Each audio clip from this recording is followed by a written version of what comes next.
at least they can have the knowledge to make good choices. Yes. So, and knowledgeable choices. What do you guys feel about referrals? Like, I want to say something, but I hate. Look, I want to say something, but I hate.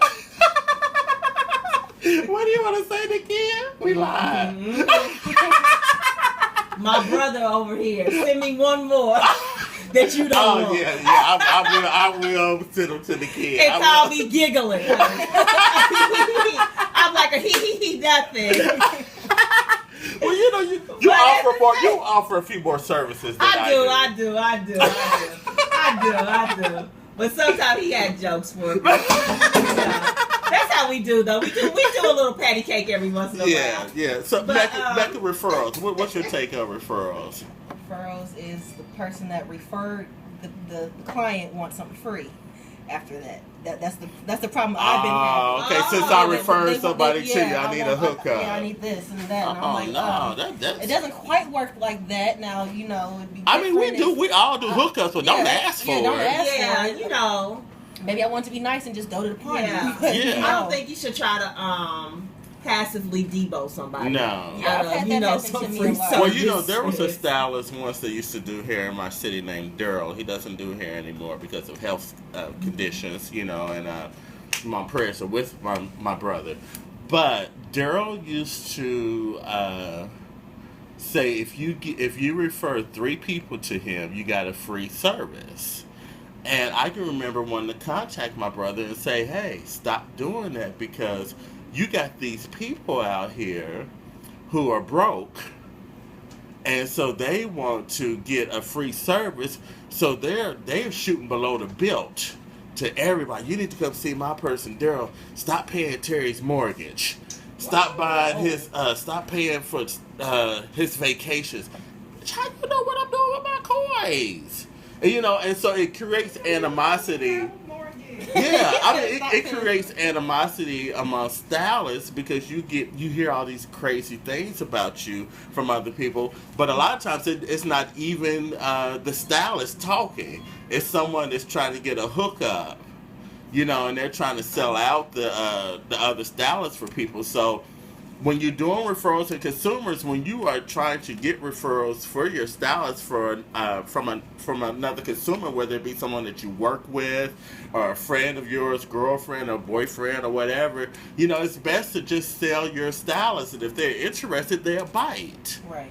But you cannot talk about someone that another person is going to and think that you are going to get a customer behind that, People will come to me and they'll say, well, hey, Terry, do you do hair better than such and such? I've had that question asked to me about you. That's the tackiest question in the world. No, I don't know what they do. I do my own thing. I do me. I only try to better myself. And stylists, just because someone asks you a question, you don't have to answer it. Let them know that's an ignorant ass question. Because how are you supposed to answer that question without insulting someone? Mecca, she's sorry. I told somebody that because they asked me, do I think Terry is better than me or whatever? I told them straight up. Terry's Terry, Mecca's Mecca. Either you're worse than me or you're better than me, but you're not me. I'm not him. Yeah. So that's my take on that. I'm not him. No. And that's a tacky ass question. That's you go to him if you want Terry work. That's what we were talking about earlier. Exactly. That's where you go. Don't ask me if I think he's better than me. Because the funny thing about it, all of us have done each other's hair. Yeah. So if we didn't think, if we don't think that that the other person is good, we wouldn't be in this circle. Yeah. Right now talking. I have people ask me that. Do I think I'm better than Terry? And I think my response, I definitely, I do put you on a pedestal. I do give you your credit, and no, he's great. And the fact that you do put me in that realm, I know I'm good. I know I'm great. Girl, both of y'all, pow. But I don't get offended. It doesn't bother me, and I know I'm not about to put nobody down to bring me up. That's just not my character. Right. But I think we need to stop answering this question. Yeah. You know, we need to get these. Especially when they ask how much you charge and we don't ask each other. Ask him. Ask that person. And then let's talk prices too. I'm going to do some for real talk with these people out here about prices. Mm-hmm. The majority of our prices is based on skill level. Right. Skill level, time, but sometimes you're priced about the stress you are too. You know, if you bring some stress to the table, someone might charge you more just to deal with your bullshit. And there's some bullshit clients out there, you know. And I'm at a point in my career now to where, you know, I would tax you based on stress. But I don't even do that anymore. You know, Nakia, no.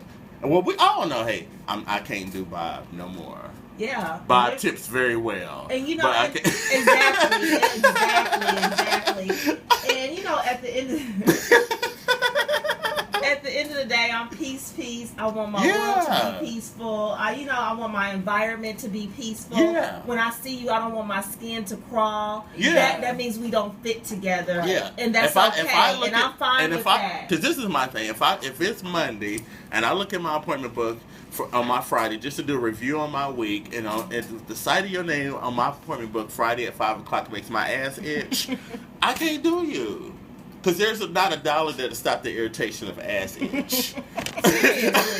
No, seriously, and I get it. It's not $1 out there. I had one client like that. I mean, get rid of them. It just made me. And I do. And you know what? She's stuck with me for 5 years. Nowadays, the spirits gets rid of them. Sometimes I don't even have to say nothing no more. Yeah. And I'll be like, thank you, Jesus. Yeah. God, no. Because sometimes I'll be like, well, God, am I being tested for patience? Yes. I'm going to try on my patience. Yes. And then when my trial is over, I won, honey, that fight disappears. Okay. You can have all the patience in the world and still not deal with certain people. Some people you cannot please. You cannot please. I have one of those. I changed my number on her, actually. Yeah. I changed my number on her. Anything I did, this has been really cool, guys, and we're going to do it again. But before we leave out, because I do not want it to end on a negative note at all.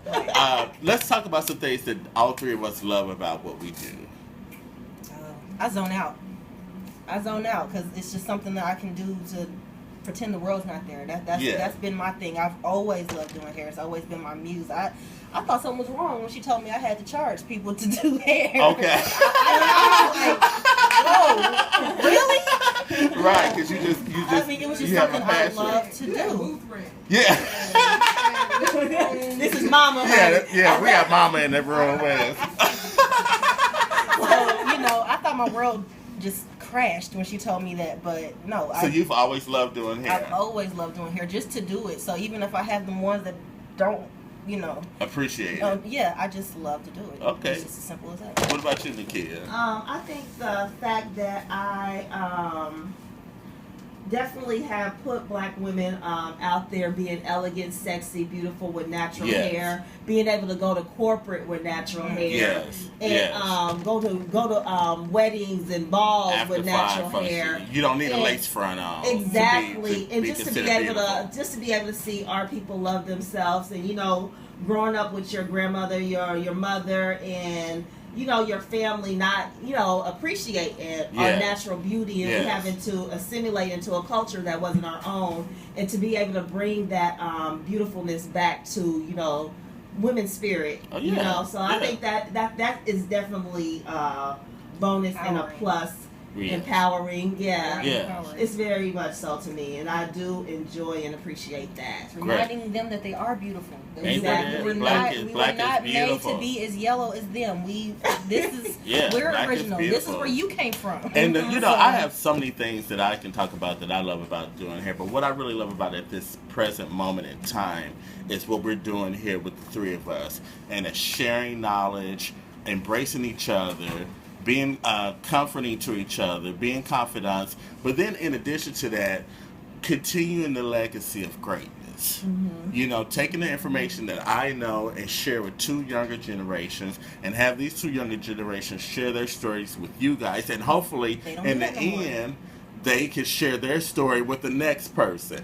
Because this, in order, when you do legacy, the girls are in the background talking about people don't do that no more.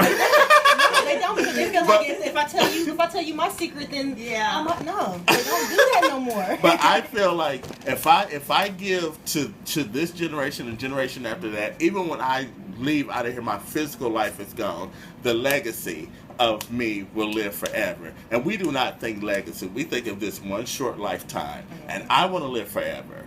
And I want natural hair to stay there. Because natural hair has been here since the beginning of time. It's the only hairstyle. Natural hair is the only hairstyle locks that's been around before the Bible, before the Jerry curl, before the lace front, before the perm. It has been here. It's not going anywhere. The Peruvian and the Brazilian, Malaysian, Hawaiian. Before all of that bullshit, natural hair has been here. It is not going anywhere else. And so when we talk about where natural hair is going in the future, I want to be a part of that journey. I want to be a part of that story of, okay, during this era, 2014, the decade before or after, Terry Baptiste made a stamp. And my stamp consists of loving my people. Hairstylists, consumers, and everybody. So on that note, we're out of here, guys, and we'll talk to you later.